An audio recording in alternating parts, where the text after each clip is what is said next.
Swear in, please. Raise your right hand, sir. Raise your right hand. Do you solemnly swear or affirm the testimony you give to the court should be the truth and nothing but the truth? Yeah. May lower your hand. State your name and spell it for the record. William Hamilton. Mr. Hamilton, if you would tell the court how this crime has impacted you and what your recommendation is as to the sentence. Oh, I feel like she should do the rest of her life in jail, if you ask me. But the reason why I'm saying this because I never got to you know what I mean, play with him and do none of these things like what a father supposed to do with a child. You know, and all the time I seen her before y'all even caught up with her and everything, she told me that he was living down here all these years. And I'm thinking like he hate my guts or something because he never, you know what I'm saying, he would never call me or nothing, but he's still alive. So I really feel like the jury, they ain't, I don't even think they listen to the whole thing, you know what I'm saying, because I don't think this right. I really don't think it's right. I mean, I don't know really what to say, you know what I'm saying? I just feel like it's not. I mean, I feel like this I don't know. I just feel so bad that I ain't never get to spend time with them. Like all these people that came in and out the courtroom, I never seen those people before. But they spend more time with my son than I ever have. Cause I ain't never get to spend time with him. Every time I turn around, yo, he here, and I just don't know what to say. I just feel like you should give a max. Whatever you can give her, just give it to her. That's it. Thank you for being here. I'm so sorry for your loss. Yeah. Is there anything else? I didn't mean to cut you off. Yeah, I'm good. Thank you. Okay. Thank you. Your Honor, the state would next like to call Ava McNeil. I believe she's on the Zoom. Okay.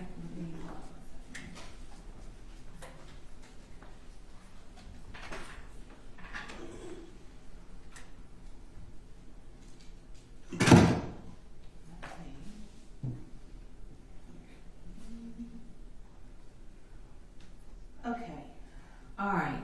Go ahead and swear her in, please. Raise your right hand, ma'am. Do you solemnly swear or affirm the testimony you give to the court should be the truth on the penalty of perjury? I do. May lower your hand. State your name and spell it for the record. Ava McNeil, AVA-MCNEIL. Good morning, Ms. McNeil. Good morning. Could you please tell the court about how this offense has impacted you and what you're recommending the sentence should be? Well, we wrote a letter. Could I read it? Sure. Dear Judge Hydrick, my name is Ava McNeil, and I loved William as if he were my own. When Teresa returned to Charlotte without William, I never believed any of her explanations. I always knew something was wrong, and I also told her I would never stop looking until I found out what happened to him. I never imagined I would be searching for William for over 20 years. If you knew William, you would have fought to find him too. William Deshaun Hamilton was a special little boy whose smile lit up a room instantly. He was such a lovable and gregarious child. He was smart with a mature intellect. He was also respectful. William had so much life ahead of him, and he had the potential of becoming anything he wanted to be. Because of Teresa, we missed seeing William grow up. We missed watching him learn and laugh through those precious and curious elementary years. We missed him growing up through middle school and high school as well as graduating. I know he would have went to college. He told me before that he had dreams of going to a rich college. This was a child that could read dictionaries and encyclopedias before he even started kindergarten. He enjoyed being the reader, not the listener. He also enjoyed singing Michael Jackson, "We Are Not Alone." I saw William as someone who would grow up and birth wonderful achievements in his life.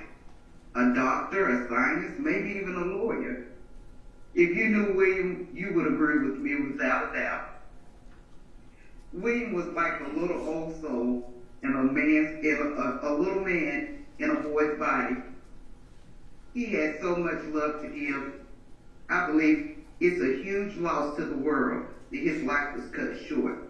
And yes, I said the world. That's how special he really was. My family will be forever changed by the truth of what happened to him. My 11-year-old can't understand how mom leaves her child in the woods. She knows of William. Both of my daughters grew up watching me search for him. Every year we celebrated his birthday. We had no idea he wasn't alive. Today he would be 32 years old. So much has changed because of Teresa's decision. Beautiful William didn't have a fair chance to live the full life he deserved. All the wonderful things he could have contributed to society was taken away because of his mother's actions. Who was supposed to protect him? She made a horrible choice that made it worse by concealing his death. It's still hard to believe. Nothing will bring William back, and nothing will heal my heart from the loss of him. So many people were touched in 23 years by this unknown and unclaimed child. That in itself is proof of the impact he will make on a person's heart. I would like to thank everyone who worked this case and never gave up. The gratitude can't be extended enough for the tenderness he has been shown. Rest in peace, little Wick. And thank you, Judge Hodrick. Thank you. Thank you, Ms. McNeil. Your Honor, I don't know if there is anyone in the waiting room. We were expecting 2 others, but they might not have had the ability to log on. I don't see anybody.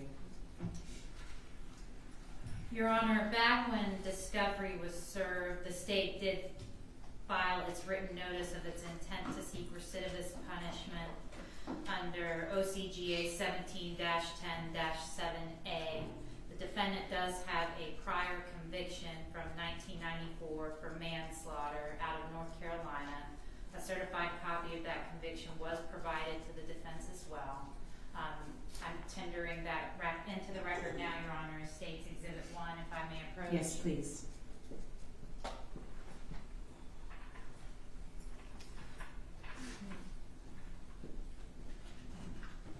As Your Honor is aware, under the recidivist statute, subsection A, the court is required to impose the maximum sentence in this case, which would be 10 years.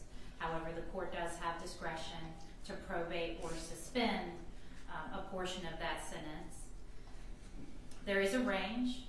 The range for concealing a death of another is 1 to 10 years in custody, Your Honor. And we believe that range reflects the legislature's intent and understanding that this crime can encompass a range of behaviors, all that aren't equally as severe. They reflect different intents. So at the lowest level, that 1 year represents a situation where there's mitigation, there's explanation, there's remorse, there's something that comes into play that authorizes that lower sentence. But at the other end of the spectrum, we're looking at our worst cases, Your Honor. Cases where there is no excuse, there is no justification, there is no remorse. And Ms. Black's case represents that other end of the spectrum. One of the worst cases of concealing I can think of. Her child, her own child, died in her custody and in her care. And she left that child at 6 years old in the woods in a secluded area where he had no connections, where he had no one, to rot, to decay, to be eaten by animals. We believe the evidence has shown that Ms. Black dumped that child there. Didn't just wake up after sleeping in the woods with him and find him dead. We believe the evidence has shown that she dumped him there. That her state of mind throughout the trial was shown with her own statements when she told the police, when she finally confessed 23 years later to leaving him in those woods, that she knew something was wrong with him.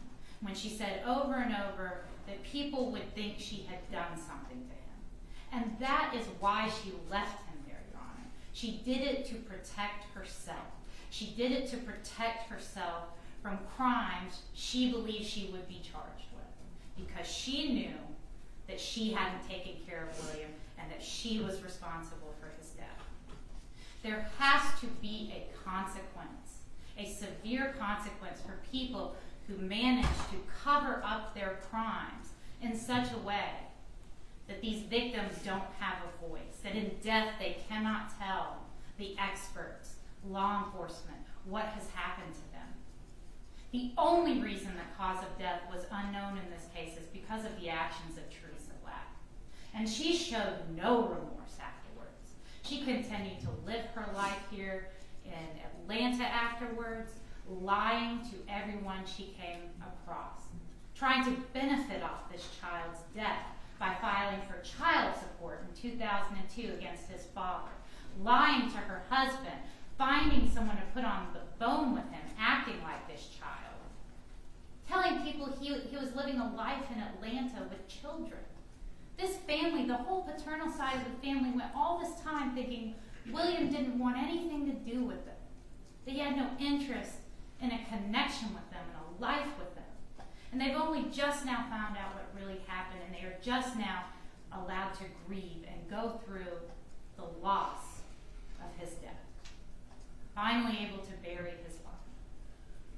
Your Honor, this is one of the most egregious cases, and we believe you should impose the maximum sentence of 10 years to serve, and that not a day of it should be probated or suspended, Your Honor. And I'm sorry, I've just been notified that his grandmother has logged on and wishes to address the court, Your Honor. Okay. Tess, will you check, please? I don't see anybody. No one is waiting. Nobody's waiting? No. Nope, she's not logged on. Yes, Your Honor. But I'll hear from the defense, and then if she gets connected, I'll be happy to hear from her then. Yes, Your Honor. All right, Mr. Bozarth?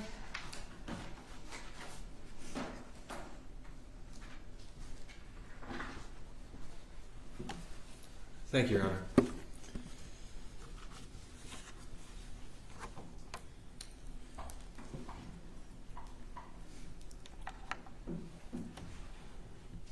Your Honor, Ms. Black she's 46 years old. When this happened, she was 21 years old, as the court has heard throughout trial. She became pregnant with William when she was 14. She gave birth a couple of weeks after she turned 15. The conviction that the state references happened when she was 16. This involved an abusive relationship, a case where, as Ms. Black told officers in Arizona, that there was a self-defense claim that she feared she would not prevail at trial. So she took a extremely reduced deal. That was a 3-year sentence that I believe she served just short of 14 months in custody. I think that speaks to certainly the nature of what that case was, that there likely was a viable self-defense claim that she didn't want to risk at trial. She got an extremely reduced sentence. She was sentenced as a youth offender. As I said, she was 16 when this happened.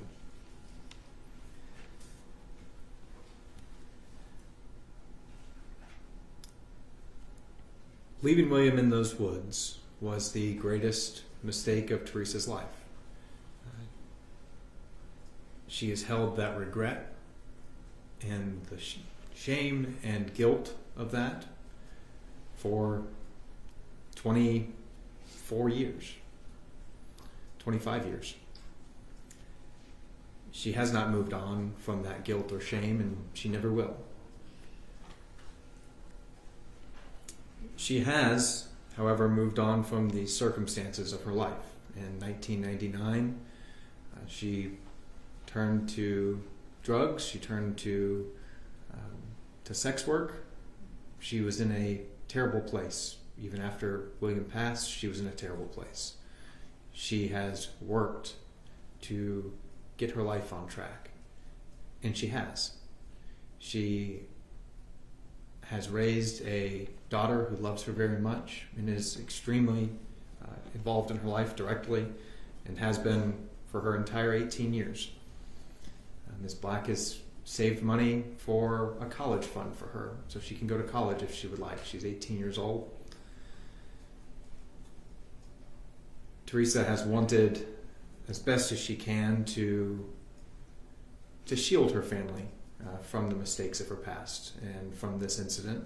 She has not wanted them present here. She did not want them involved in giving a statement. She wants her daughter to be shielded from her past as much as she can. This is something that Teresa knows she had to deal with, and she wanted to keep her family out of it as best as she can.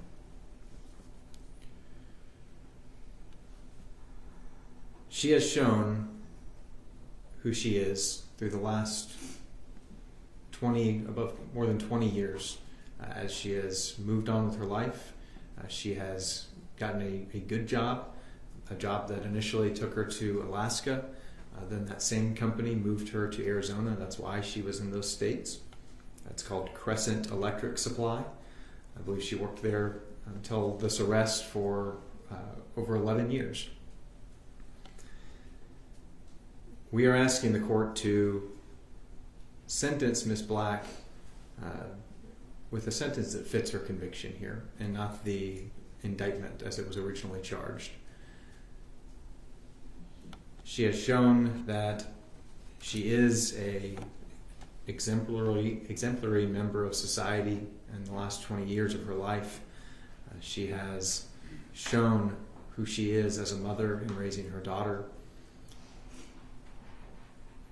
Concealing William's death is something that she will never recover for, and it's something, honestly, that she will understand the sentence of the court, and she will,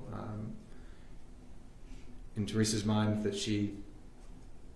was always coming for her since she left William. She understands that was the biggest mistake a mother can make, and she does not hide from that. We are asking the court to take in the circumstances of her life as it's been since this. She has shown who she can be. She has shown that she can be a member of our society, and a good one. I have represented Teresa for a year and a half, and we have, whether it be investigators or social workers or lawyers or interns, meeting Teresa has been an honor. She is loved by everyone that's worked with her. I'm certainly happy my time has ended as her attorney, that we have some closure. It has been a true honor representing her, and I need the record to know that. We are asking the court to impose a sentence of 10 years with the first 2 to be served in confinement. Dates that I think are relevant: she was arrested in DeKalb County on July 29th of 2022. However, she was originally arrested in Arizona and she waived extradition in Arizona on July 13th of 2022. I believe the total dates for that would be 549 days. We are asking the court again to sentence to a 10 to serve 2, giving her credit for those dates already served. Thank you. Thank you. All right, I see that Margaret Hamilton has joined the Zoom. Would you like for her to speak now? Yes, sure. All right, Ms. Hamilton, if you could find a place to kind of sit still so the camera is not moving, that would be great. Can you hear me, Ms. Hamilton? I don't know if she can hear me. And your video's been turned off.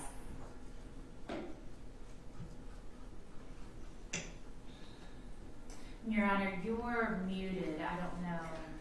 No, I'm muted. She can hear me through the courtroom. It's if I turn that on, the feedback. Okay.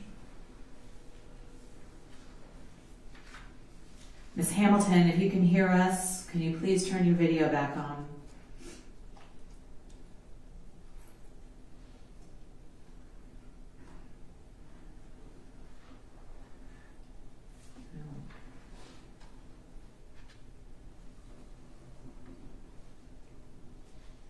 somebody reaching out to her? Yes, Your Honor.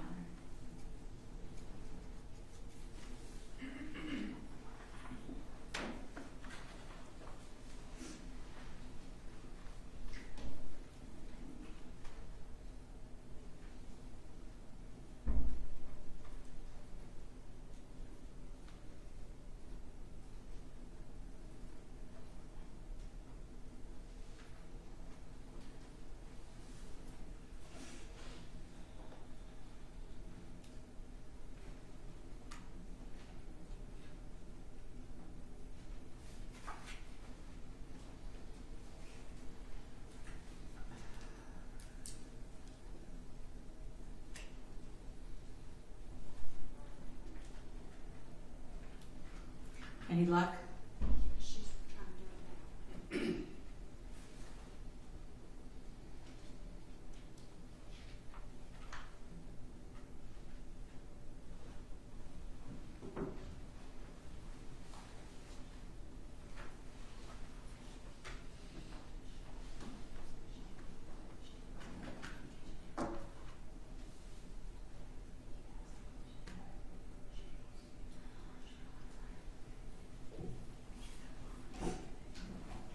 Your Honor, she's having a hard time connecting. Yeah. Could we put her on That's fine. speakerphone? Sure.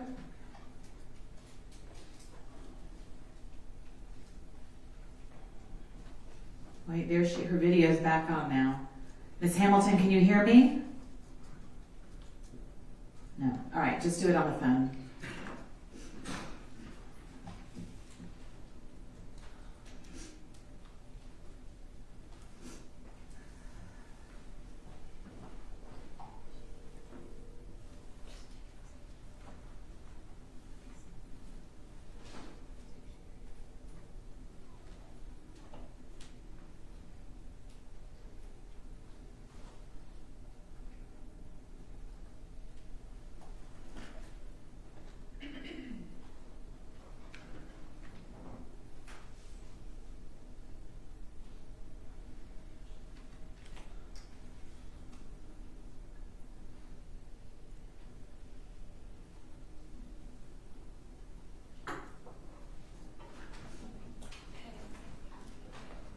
The judge is gonna allow you to do your statement on speakerphone, okay? No, you're not gonna have to, but she's gonna allow you to do your impact statement via phone, okay?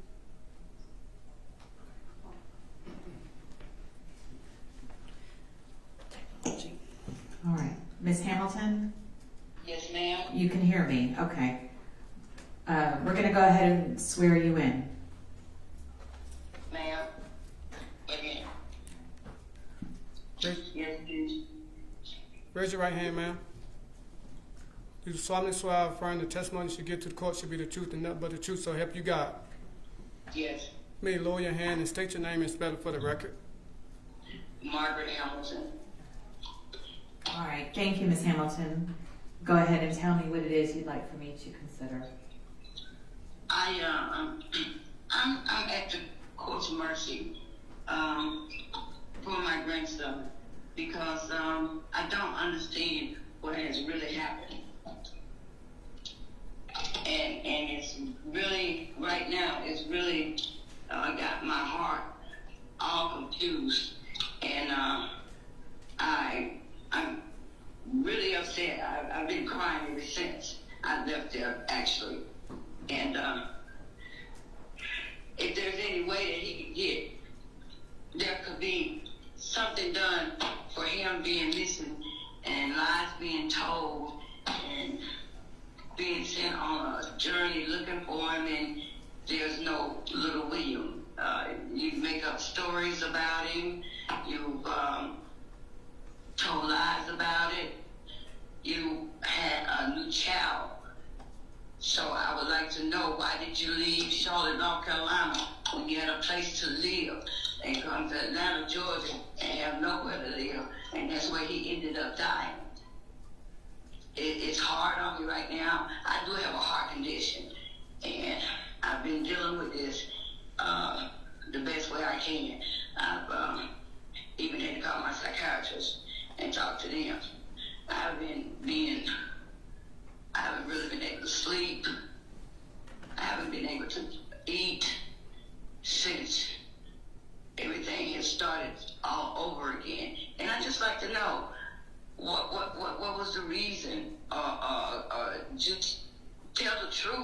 about what really happened.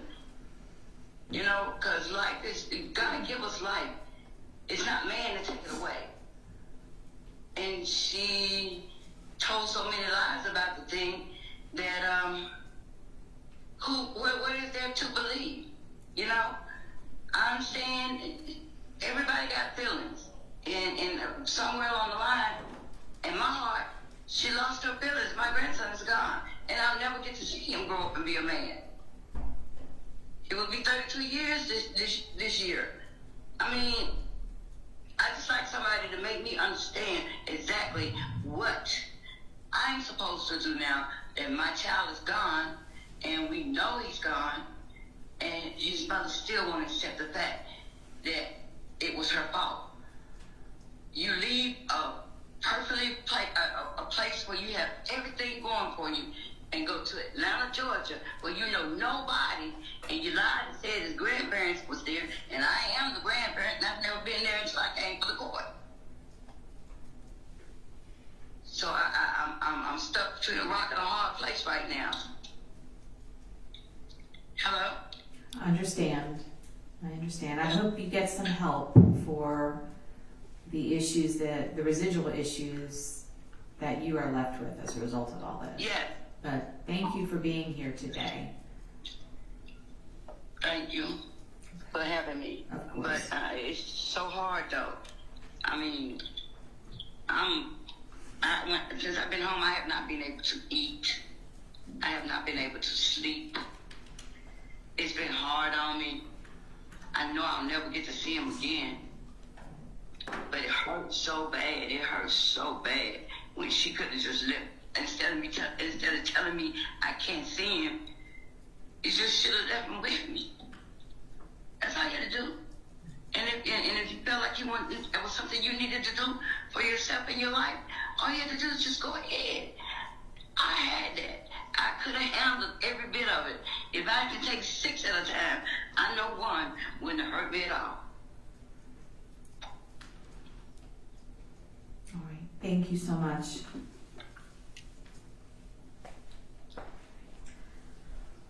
All right. Anything else? No, Your Honor. Anything else from the defense? No, Your Honor. Okay. Ms. Black, I empathize with the fact that you were a teenage mother in some very, very difficult circumstances. Those circumstances don't in any way justify what you did. So I've been thinking about this, obviously, all last week and this week, and I want to come up with a sentence that fits the facts as it was relayed during the trial. As a mother, I cannot fathom how you could leave your child in the woods to rot. There were so many other options, and it did not have to end this way. But your choices in leaving William's body in the woods, never reporting him missing, and lying about his existence for over 20 years are not only appalling, but also resulted in the complete destruction of any evidence that could have determined what happened. And so we're all left here still with no answers. You are the only one that really knows what happened, and no one else will ever know.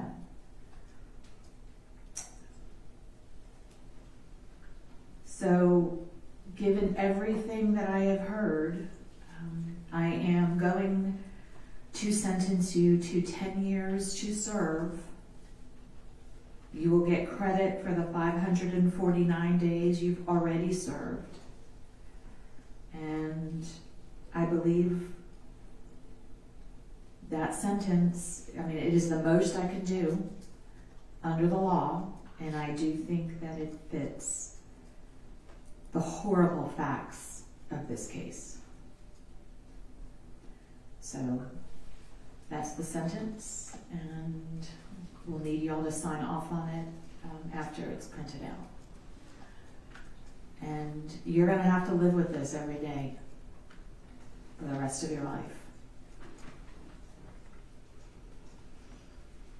All right. Anything else? Just the advisement of her appeal right, Oh, okay. You have a right, excuse me, to file an appeal. You have 30 days to file a motion for new trial, and how many years to file a habeas? 4 years to file a habeas. Talk to Mr. Gozarth and Mr. Welty about that, and I'll tell you, your attorneys did a really good job for you. They really did, and I can tell how much they care, and I'm sure they'll help you with any appeal if you decide that you want to go down that route. Anything else I need to put on the record? No, Your Honor. All right.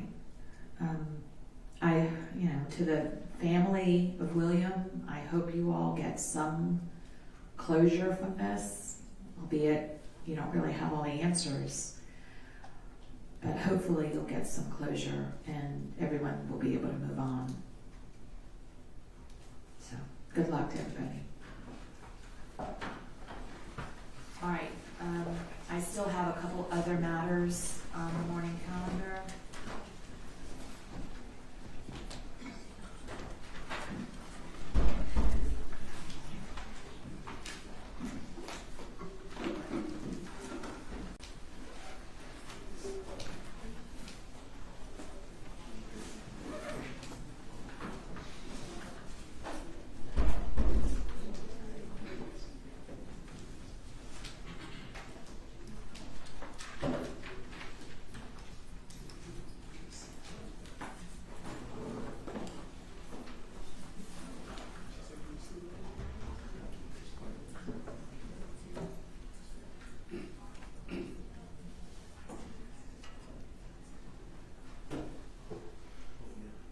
All right.